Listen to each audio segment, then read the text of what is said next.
Hello, everyone. This is Adam Meister, the Bitcoin Meister, the Disrupt Meister. Welcome to the Beyond Bitcoin Show. Today is September the 21st, 2019. Strong hand, unconfiscatable. Bitcoin is the next Bitcoin. Personal responsibility is a new counterculture. Deferral of gratification. We're going to talk about that. Conviction. Golden age, baby. Okay, strive for greatness. Ambition. All right. Avoid mediocrity. Check out all the links below. This Week in Bitcoin was yesterday. Jeff Vandrew, Christian, Guy Swan were all on it. Oh, it was great. Go to disruptmeister.com. Follow me on Twitter, TECHBALT, sportsmeister.com, all my podcast versions of the show. Oh, best guests in the freaking space. Those guys are some smart guys on Friday. You can learn a lot. Play it at 2x. Always play these shows at 2x. Everything you watch on YouTube, play at 2x. It saves you so much time. There, you learned something on Beyond Bitcoin. Makes you more efficient. Time is important. Pound that like button. Here is a tweet from Dr. Zero, Doc Zero. I don't know who this guy is.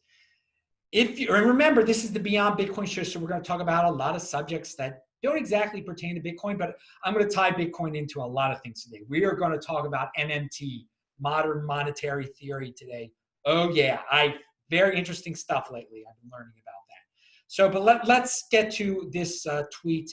If you share Elizabeth Warren's paranoia about big companies, why should you be eager to give the largest employer, landowner, and investor in the country with the worst accounting and least accountability more control over your life?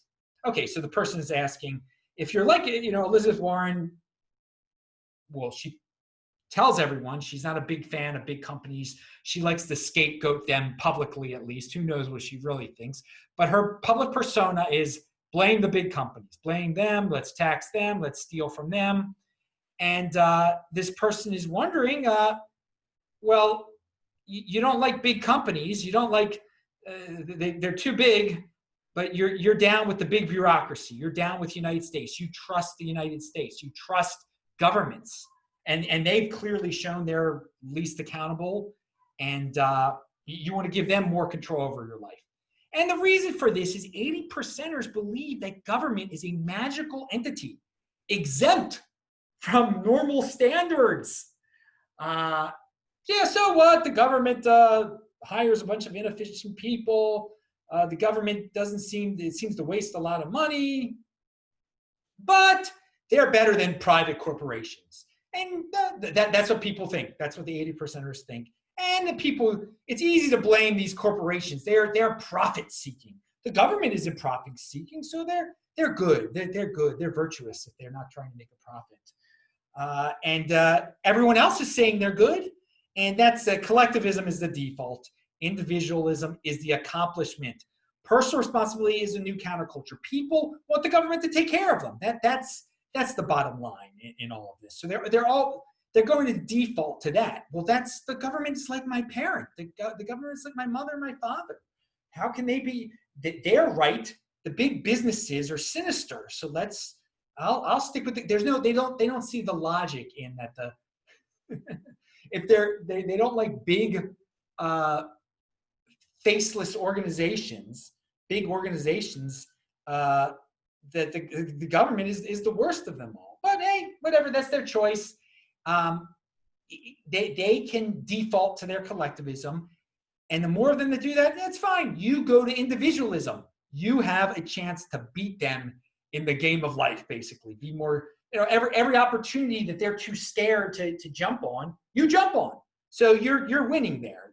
That's the thing. When you're dependent on the government and you see business and profit and capitalism as a bad thing, we're leaving. That's my framing of that, is that all those people are leaving the door of opportunity open to the individuals who can work hard and do the business thing and not depend on the government and be proactive. All right.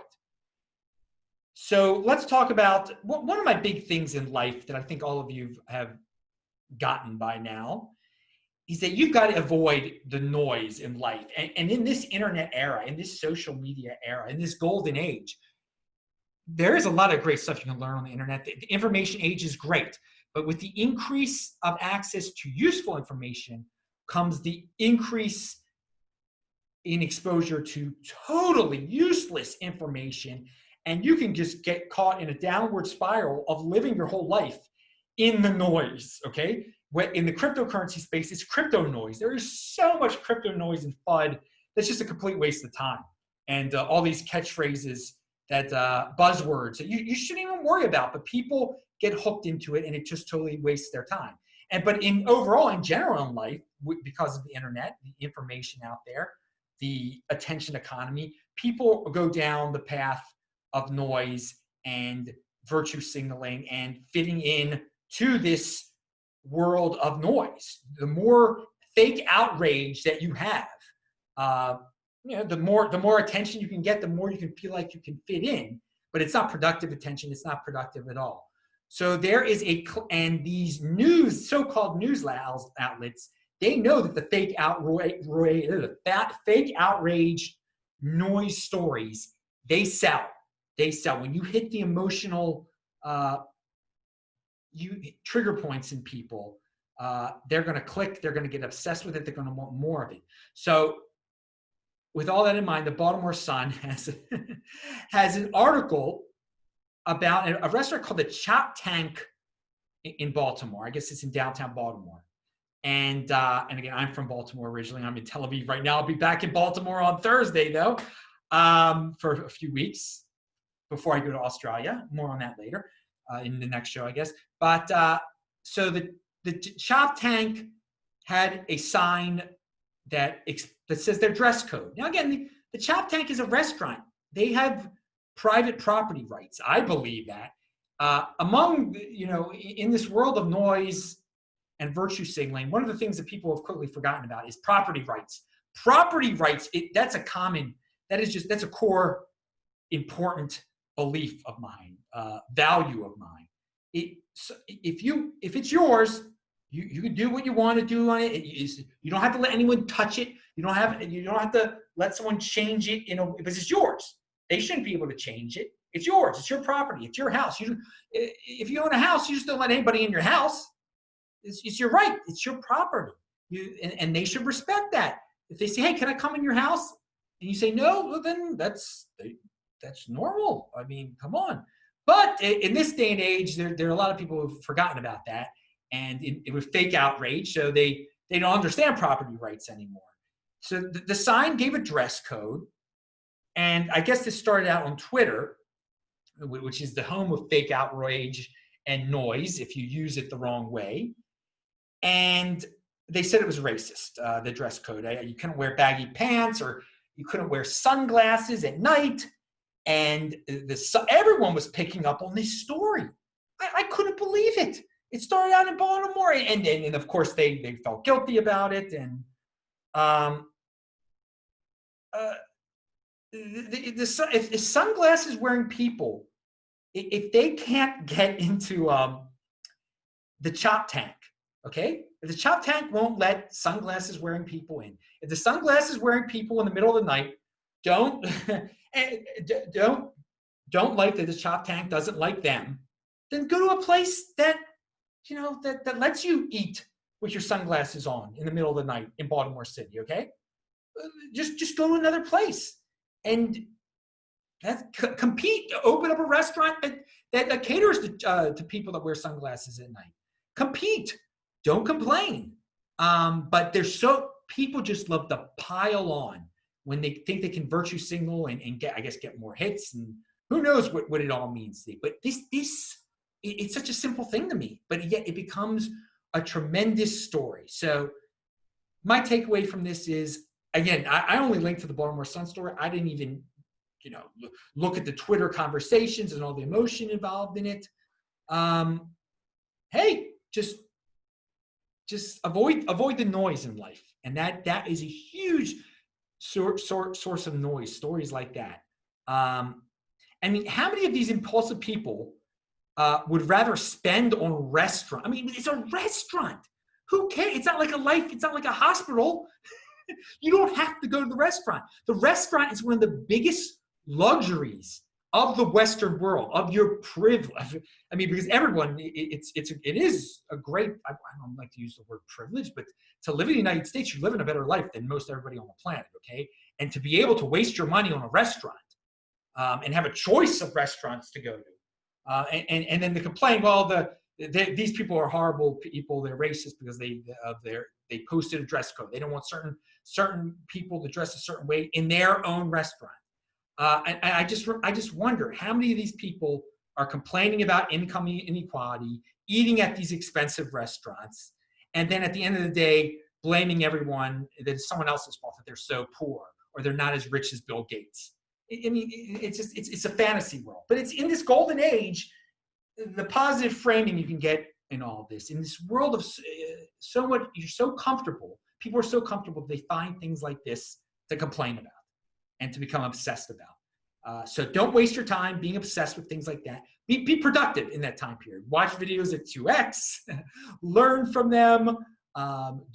Don't be impulsive. Don't eat at a restaurant. I mean, save instead of spend. And we're going to talk about that in a second. So individual property rights above all. Pound that like button. There's your takeaway. Again, it's always someone else's fault. It's someone else. Go to another restaurant. Okay, don't go to a restaurant at all. Save money. CNBC story. What is this? All right, this is a couple stories I linked to below. They're about the same. One's from August and one is actually from last year. This deals with restaurants. Americans putting more of their budget toward eating out. So it's increasing. More and more people are eating out. That's how much disposable income people have. I mean, this validates the welfare dollar to me. They can keep on printing these dollars, and people keep on getting more and more, and they just throw it at useless things like eating out. They still have no savings at all. If you're getting dollars, whatever way you're getting dollars, from work, from welfare, from wherever, you should get real assets with them as fast as possible. Bitcoin. It's that easy, okay? Get some Bitcoin before you eat out at a restaurant. Restaurant spending set to hit high in 2019 as consumers spend more of their budget on dining out. I mean, that's amazing. And again, these are the people that are complaining about income inequality.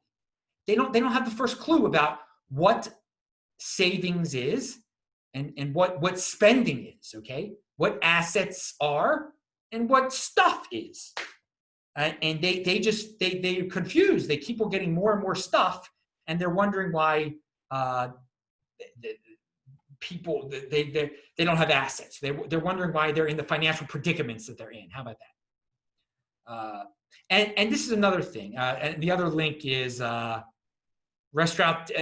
It just shows what the percentage of people's income they spend on restaurants. But one easy way, people ask me, how do you afford travel? How do you afford to travel? Well, I never eat out. And people go, oh, so you don't eat out when you're traveling? No, I never eat out ever. I haven't eaten out. I haven't paid for someone's taken me out to dinner a couple times in the last 9 years or whatever, since 2013, 2011 maybe. I don't even know no, I didn't know. I haven't paid to eat out other than there was a bachelor party or something. I consider that a present when I did that once. But you take it, like I took my ex-girlfriend out on a date in like 2011 or something. That was the last time I paid money to sit down and eat out. And then people, well, how do you afford to travel around the world? That's how, dude. Okay, the people that work in offices, they go out, they eat lunch out. They eat lunch out every day of the week, every day of weekday. And then they go get pizza at night and carry on this, that. I don't do any of that for years. And people are like, oh, you got to live life, dude. Live life. What? That's living life? To me, that's not living life. living the good life. You make your own food. It's delicious. It's fun. Oh, it's so healthy. And I've definitely lived life, done things that I've regretted, definitely too. Okay, it's not all about, the rock and roll lifestyle, people. Trust me, I've tasted it before. And you get good stories from it, sure, but I mean, you can get real sick from that kind. But going back, got a little off track there. It's not a SD and rock and roll. I can't even say that. SD and rock and roll. It's not about that. It's whatever, the satisfaction of life, happiness in life, and that from what I've seen in life, the SD and rock and roll.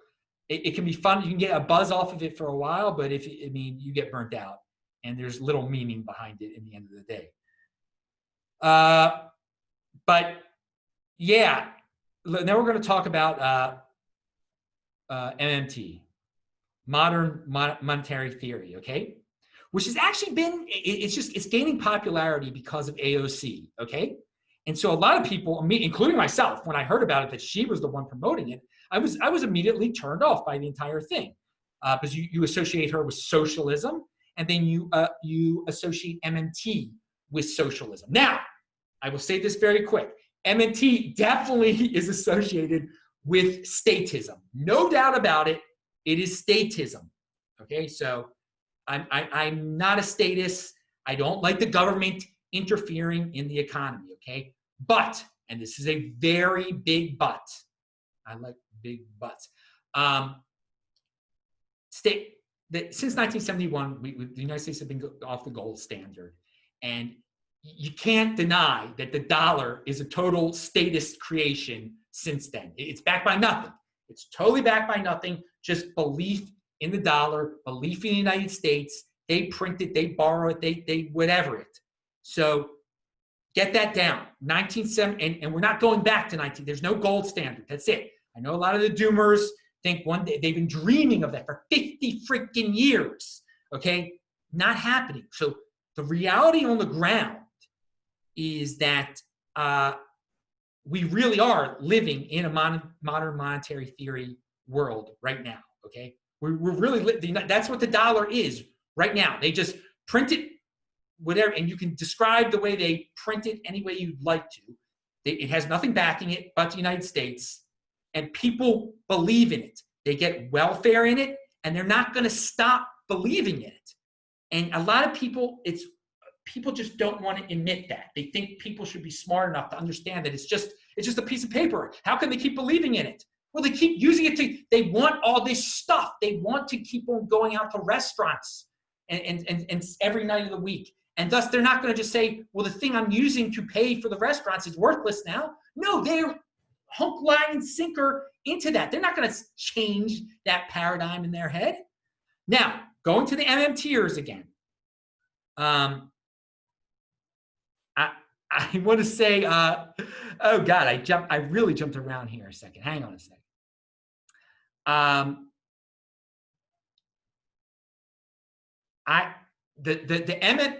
Some MMT people, they think to solve that the United States government should just keep on printing more and more dollars, even more so than they print now. And those dudes, they've got, the way they look at the world or of the country is that there are people in need, okay? And they think these people in need can't help themselves, so that, and they've seen in the past that the dollar has been printed to bail out banks. There's no doubt about that. When the banks were in trouble,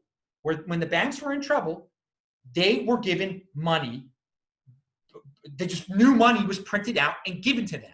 That can't be denied that happened, okay? So these people, MMTers, say, well, why can't poor people be given money? They can be paid to do jobs that the government can make up jobs for them to do. Or why can't we do a Green New Deal? That will save the, now, I don't, it'll save the environment. If the banks were given money, why can't they be? And it's actually, it's an argument. It is an argument. Now, those people who say that, purely say that, let's just print money. And they don't, because a lot of MMTers are like, we'll print a bunch of money, we'll pay for all these programs with that money that we print, Everyone believes in the dollar, so it'll still be worth something, but we will get inflation eventually in certain sectors, and at that point we tax. Now those people, or there's some sinister ones that are just, they know at the end of the day they're gonna have to tax a lot. So they're just hiding behind MMT to tax the rich, to get back at the rich. It's some revenge thing on everything, okay? It's some envy thing.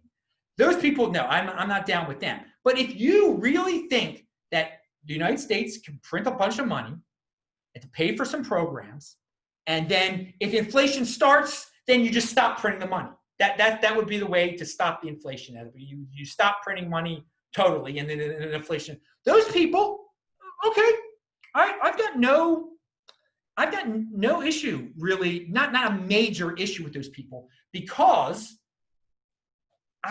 you shouldn't save in dollars. You should be saving in real assets, Bitcoin. So Bitcoiners and those MMT people, because again, remember, we're already living in the MMT world, okay? The United States is already doing this stuff. It's already printing the money in a crazy fashion. It bailed out the banks, etc. But no, we can coexist. We can coexist. And so what's the worst thing that could happen? That there's major inflation in the dollar and I own a bunch of Bitcoin. I mean, what's the problem there? What's the problem? I don't see the problem. And I also think these MMTers, their attitudes toward life, they actually have a more positive outlook on life to the gold bugs, the gold bug doomers, the gold bugs who want the end, who want to tear everything to fall apart so that finally they will be vindicated and that holding gold will be the best thing possible, and they will rule this new world of, I guess, nuclear waste with their gold. Everything will be torn down. I mean, one group wants to build and one wants to destroy. One can have Bitcoin fit into their world, and the other, the gold doomers, they can't have Bitcoin fit into their world because their world involves a world of barter where there is no power anymore. Okay, so we're living in like the in the 1720s again, basically, and they've got gold and they can buy their horse with their gold. So there's no room for Bitcoin in that world. They rip on Bitcoin. Now I know there are some MMTers that rip on Bitcoin too, but for the MMTers that are just completely comfortable with their thesis that, hey, the dollar can be just printed and printed and printed. Everyone will keep believing in it. They're not trying to take anything from me, okay? Because I understand what the dollar is. The dollar is not savings. The dollar is not savings. It has not been. So you cannot argue that it should be thought of as savings since 1971 at least. And I mean, it's out there. It's clearly defined. Yet there are still people who have dollar savings accounts who think it's cool getting interest in dollars. They value their wealth in dollars. I don't see how they can. I really don't see how they can do that it's clear what's going on there. Okay, so looming catastrophe people. I just wonder about these the looming catastrophe people when there's no power. How many of them are truly physically prepared for such a situation? If there's no power, if we really have a catastrophe where we're brought down to old world standards again. How many can run a mile? How many are obese? How many can go 5 days without food? How many have ever fasted for more than 12 hours and are constantly stuffing their faces? How many have diabetes or pre-diabetes? How many are a McDonald's meal away from a heart attack? They talk a real big game, and they would be destroyed. They would be destroyed if we ever have this dreamy apocalypse they dream of, okay? They wouldn't last a day, some of these people. And so I do not understand that mindset at all. I mean, I guess they are so out of touch with reality. They're so out of touch with reality. They want this to happen, yet they themselves would completely fall apart. Now, some of you might say, well, there are some weightlifting, totally healthy preppers, maybe a few. I guess I get that probably. But of the people that come to you on YouTube that say, oh, Bitcoin is worthless when the power goes out. I got my gold and my guns. I'm ready. Yeah. How many of those dudes are in shape? Really? How many of those dudes could really survive such a horrible situation? And it's just a mindset. Certain people want something like that to happen. I do not get it. They want to tear down the world. There's that dissatisfied with life, that they just want everything to reset. They want everything. We're not having a reset. Again, it's 1971, off the goal, nothing has changed. And everything they talked about, you can't keep this up. You can't keep up the money printing. It's all going up. It hasn't fallen apart. If you were a young person before 1971 and you've just been waiting since then for everything, you've wasted your whole entire life waiting for the end when there's been so much opportunity during this time. Okay. And now we're really in the golden age with the Bitcoin, and we'll get into that in a second. So I said before that, pound that like button first of all, that I'm going to talk about MMT on some future Bitcoin shows too, on the One Bitcoin Show, which I do every single day. But I'm talking about it here because it's the Beyond Bitcoin Show. And I link to a Yaron Brook video that explains MMT, okay? He doesn't like it. He doesn't like it, and he's the best explanation of it out there. But it is something, it's something that Bitcoiners can support because it does not hurt us. It doesn't hurt Bitcoiners. If the current world that we're living in is controlled by the United States dollar, is quite a good world. I mean, look at the amazing things that are happening. The printing of money, no doubt about it, causes distortions. It will cause distortions. It picks winners. It definitely picks winners. But it doesn't pick losers. If you don't tax at the end of it, if you don't raise taxes to pay for it at the end of it, then it doesn't really pick losers. So here is and people all over the world and in the USA believe in the dollar story just as strongly as they believe there are 7 days in the week. Now think about that for a second. I came up with that. For all of you that say, well, all of a sudden people are going to drop, that if the United States prints too much dollars to pay for a Green New Deal or something ridiculous like that, the whole world is going to stop believing in the dollar. People in other countries are going to stop believing. People in the US are going to stop believing in the dollar. Are they? It would be that their life would become much easier if all of a sudden, just because there's a Green New Deal, just because the United States printed out, they didn't stop believing in the dollar when we bailed out the banks. They're going to give up this tool of theirs they use to gain stuff. They're just going to all of a sudden give it up. It's just as easy as saying, you know what? I don't believe there's 7 days in the week anymore. There are 9 days in the week, and this is 8th day. Today is 8th day. Okay, today is 8th day. I'm not believing it's Saturday. Today is 8th day. There's no point. Why would anyone do that? Why would anyone just change? They would be, just life wouldn't work for them anymore. It just would not work. They are too, again, someone could do, imagine if you did that, if you no longer cared about what day of the week it was. You could make up your own, this is the 8th day of the week. There are people that are that wealthy, that are that independent, that can do that. I could, in many aspects of my life, I could do something like that. I could just live oblivious to what day of the week it is. I can no longer believe there's 7 days of the week. But there are some, and sometimes my life would boil back down to that. But for most people, what I just said in terms of believing there's an 8th day of the week, it's that hard for them to give up the dollar. Everything they have in life is built around stuff and acquiring more stuff with that dollar. So someone has a quote out there. If the world's 7 billion people are going to tolerate US citizens having a first world standard of living and will provide them their labors for cheap in exchange for a social construct called the dollar, then absolutely, let's print prosperity. And someone was saying that, as a joke. But guess what, dude? Guess what? That is the way the 7 billion people of the world tolerate US citizens having a first world standard of living and will provide them their labors for cheap in exchange for the social construct called the dollar. They will. They will. Because it is, all those currencies are backed up by the dollar, okay? So people are willing to work. In the end of the day, if they work for some South African rand and you said, well, I'll give you dollars for that South African rand, they do it in a second. For the Argentine pesos, they do it in a second, okay? They would change it. So very much people of the world are willing to work for the social construct called the US dollar because it benefits them. The dollar brand is supported by what the United States is, by our culture, by everything that surrounds it. That brand is not breaking.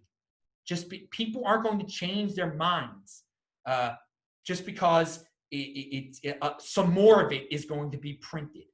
And I think that psychological aspect of MMT, they don't talk about that very much, but I'm talking about it right now. So I believe the United States could print more dollars for all these programs that all these socialist candidates are talking about in the United States. Some of them say, well, we're going to do XYZ tax to pay for this. Okay, we're gonna Andrew Yang says we're gonna do a VAT tax, or we're gonna tax the stock transactions. We're gonna tax the top 1%. No, that's stealing. That's stealing right there. What they should try before that, because again, we're gonna have to face this, people in the United States. If you haven't realized it by now, one of these people or someone like them will become president one day, and they will set the tone. The 80%ers want free healthcare. There are more of them, all these impulsive people, than there are non-impulsive people. So they're going to vote. They're going to get their way eventually. So should they steal from the people that have stuff with wealth taxes, or should the United States print more money? And I think you can see, why not try out the print more money? I would like to see some of these socialists, instead of saying we're going to tax the rich, let's print more money.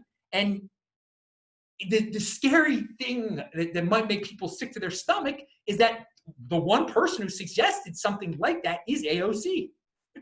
And Bernie Sanders has advisors that are into this MMT thing. Now, he keeps on talking about taxing the rich, although some of his programs that he talks about, he just says, well, we'll pay for it somehow or whatever. Maybe that's the way they're going to do it, okay? Okay? Now, again, this is not, I don't think we should have all these darn programs and everything like that. I think it should be the free market. I think we should, the insurance thing has completely been messed up by the government interference, all right? It should be totally free market. I wish everything was free market, but I'm living in reality, okay? I'm talking about the situation on the ground. How do you make the most of the situation on the ground, okay? Well, if the government is going to have programs, they have to find out a way to pay for them. So I would rather than print the darn money, because I understand what that dollar is. It is not a savings account. And I am well prepared because I have assets. I've gotten dollars over the years. I turned them into real assets, especially one called Bitcoin. Now, Yaron Brooks says, his video, he says that, and that with MMT,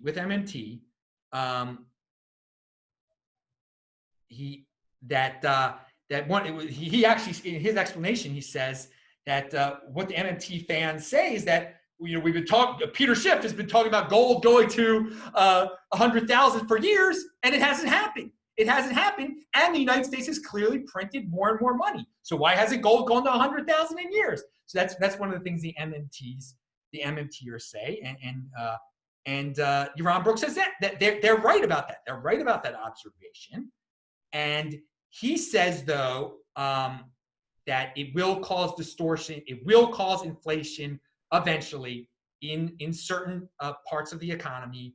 It causes distortion, and that it is government, it is total government, it's government picking winners there, and that is not morally right. He's got, but this is the situation on the ground, and I say most regulated industries, the industries that are the most regulated, they will be inflated the most by out of control, more and more printing of money, which is what MMT talks about.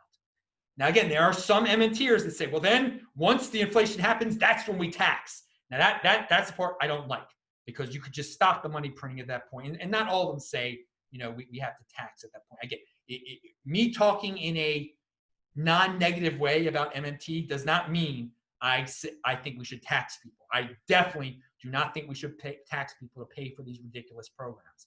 I say, what the heck? The dollar is not a savings mechanism. Let them print more of it. Let them print. It's not hurting people who understand what true assets are. Because if you have true assets and they're printing more of this dollar thing, which is not an asset, then you're fine. You have true assets. And it is everyone out there. This is where the big boys play. Either you choose to go the way of stuff or you choose to go the way of assets. It is a personal responsibility. We've had separation of savings and spending since 1971. You have to understand that.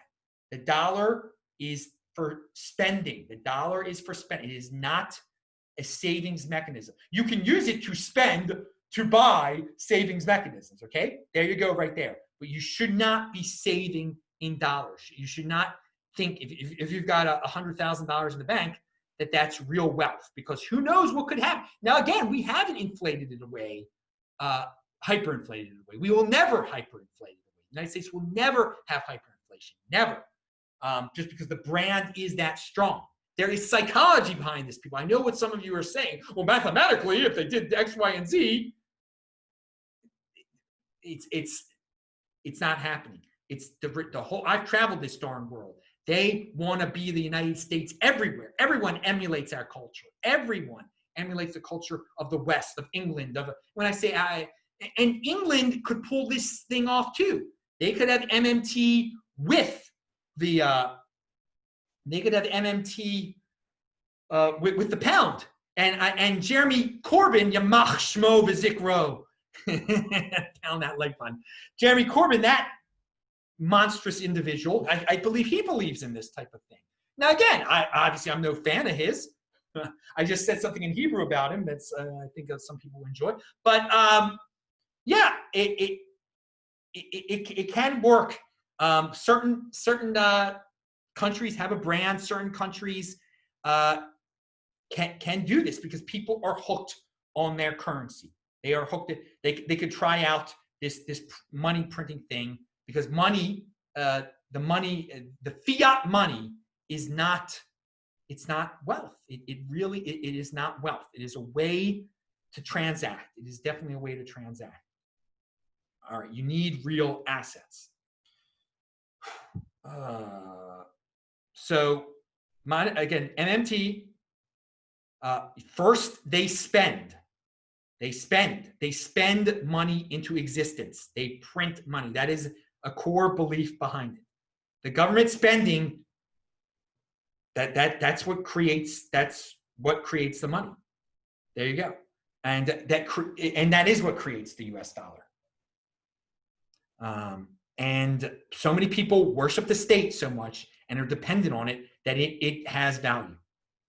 It has meaning. It has meaning that allows them to get stuff.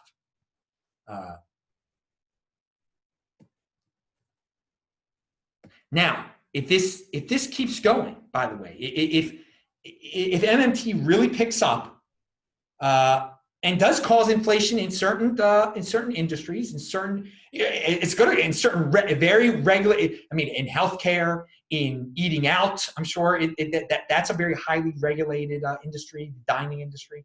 Bitcoin savers are not going to have to work 9-to-5 jobs again. They really are not going to have to work 9-to-5 jobs because they will have this real assets. While everyone is hooked, because the more money that is thrown into the more dollars that are printed out there, the more people are going to be wanting to get more stuff. Okay, it's a form of crack. Okay, the dollar is a form of crack. People immediately want more stuff with it. They want more stuff with it. Okay, so if you're not buying stuff with the dollars you're getting, you're becoming, your assets are gaining more value, are becoming much more valuable. So yeah, you might need to work every once in a while, get some dollars, buy some things, but your Bitcoin will be going up in value. And then, if you want a house, you use the Bitcoin to buy a house, and that's another asset right there. Not as good of an asset as Bitcoin, but I think if you think about this long and hard, you'll see where I'm getting at here. So let the 80%ers have their dollars. Let them have their dollars.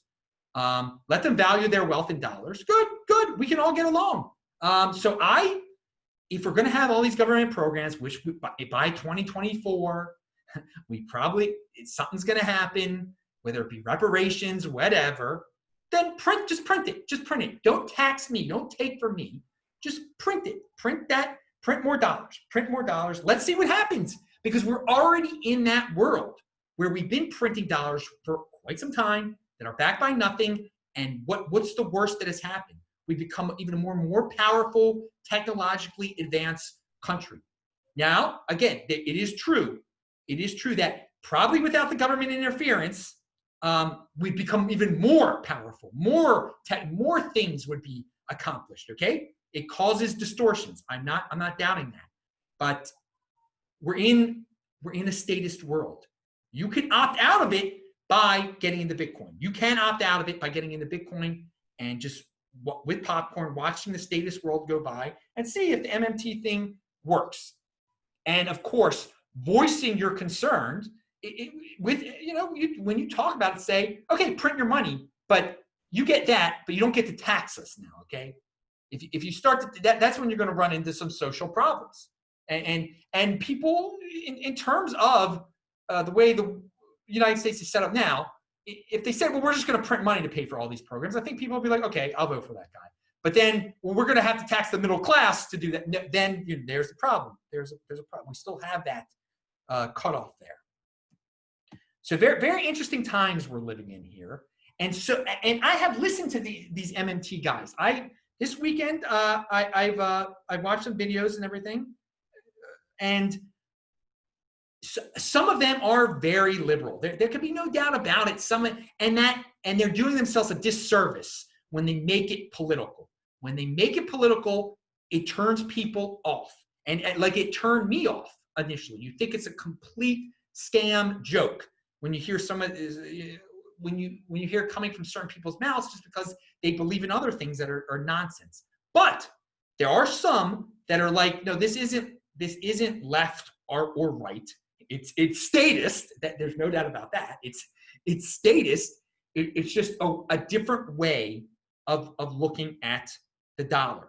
It's we don't have to borrow, and we don't have to issue all these bonds. The United States doesn't have to have set these interest rates and everything like that. It should just be, we shouldn't be borrowing dollars into existence where we're printing them and then paying some interest on them. That's ridiculous. That is ridiculous. Bill Still has said that for years, and I never really, Bill Still has said for years that you could just print the US dollar. And it never really caught in my head. But there is a difference between, printing it and paying interest on it than just printing it. So just forget about this interest stuff that's been going on, okay? Let's not play that game anymore either. So watch some of these videos. Some of the guys are much less political, and it really does not have to be a left or right type of thing. And Bitcoiners shouldn't feel threatened by these people at all. The ones that aren't talking about taxing, at least. The ones that aren't talking about taxing, you shouldn't feel threatened by them. I'm not threatened by them at all. I'm saying, let them have their way. Let's see what happens. We have Bitcoin. What's it matter to us? What's it matter to us? If you're saying, well, maybe there will be hyperinflation. Oh, okay, there won't be. But if there was, then we have Bitcoin. So our Bitcoin's worth trillions of dollars all of a sudden. I don't know. But I really don't think, I do not think there will be major inflation. I don't, because so many people are hooked on the dollar as crack. It is just such a brand that people are they force themselves. In order to live their lives, they must say, no, a dollar is going to be worth a dollar. A dollar is going to have, that is going to get me this stuff. I need it to be worth something so I can get this stuff. I'm not giving up that thought process in my head, because again, it is all an illusion. It is an illusion. It's a shared illusion that the dollar is worth stuff. It is, but that's what everybody shares. Just like it's a shared illusion that there's 7 days in the week. There's no logical reason why there's 7 days in the week. There could be 9 days in the week. Again.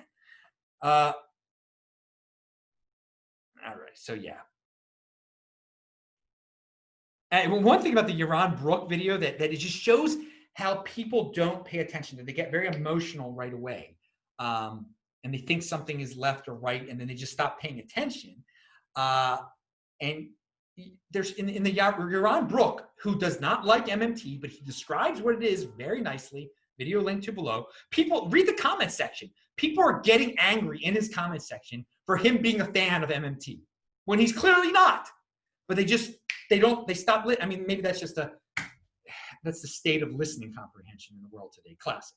It's something you guys know that's one of my things. Pound that like button. All right. What's this? All right. Talked about the picking the losers and the winners. All right.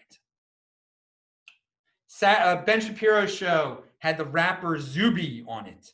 And he's a good guy, anti-victim type of guy. So I was like, okay, this guy's got some interesting things to say. He's like, don't be a victim. Personal responsibility. He talks about health at the end. He had a hilarious tweet where, he's powerlifting, and he says, well, I just set a female powerlifting record. And he just shows that if someone is born a man and they start saying that they're a female and taking female hormones, that it's really easy to just set all sorts of female sports records. That there is a real big difference between females and males. Okay, it just is. Zuby, he's a big guy, but he is not a professional powerlifter at all. But he is little clips of him setting every female powerlifting record there is. He could do it easily, just as a regular man. So I mean, that just shows you, for the people who just, there's no difference between men and women physically. I mean, this is nonsense. We're living in a time, and he just showed that was a good tweet on his part. But he's a logical guy. And so I said to myself, I got to contact this dude. I got to be in motion. I got to contact this guy on Twitter about Bitcoin. So I go to his Twitter, and I'm about to DM him. I'm looking at all this, and he's already tweeted about Bitcoin. So I did DM him still, and I told him, like, I like what you stand for. I was about to tell you about Bitcoin, but I see you're already into it. And he sent me a little smiley face back or whatever. So a good dude. And you can also see that, when I see a good dude out there who I think has some reach into some interesting communities, I try to tell him about Bitcoin, but he already knew about it, and he'd already tweeted about it, which is very positive too, that a guy like that is that gets on the Ben Shapiro show and is also on the freaking Dave Rubin show. They have the same guests sometimes. That's a little, they should try to plan that. I mean, maybe it's just coincidence. I don't know. They'd like the same type of guest, but that's whatever. Who knows what's going on behind the scenes over there. Moving on. That has become a big MMT show today. I'll have to see what everybody thinks about that. And for the people that didn't properly listen to this, what they're going to be saying about what I said, twisting around my words. I'm sure there'll be a few people like, oh, Meister's he's not a Bitcoin guy anymore. He's a MMT. No. You just don't understand. They can let the 80%ers have their MMT. Let us have our Bitcoin. All right. I'm trying to, I got so many things written down here. Was that the end of the show right there? That was my last thing I wanted to talk about. It might have been my last thing I want to talk about. Hang on. I talked about Ben Shapiro and Zuby. Wait, hang on. Everyone's no, that's it. That is it. All right, everybody. Hope you enjoyed the show. I'm Adam Meister, the Bitcoin Meister, the Disrupt Meister. Remember to subscribe to the channel, like this video, share this video. Check out the links below. Pound that like button. Bang that bell button. And hello, my elite friends. I forgot to say that at the beginning of the show. Maybe that's why I've got that feeling like things are incomplete. All right. Remember, new show here every day. See you soon. Bye.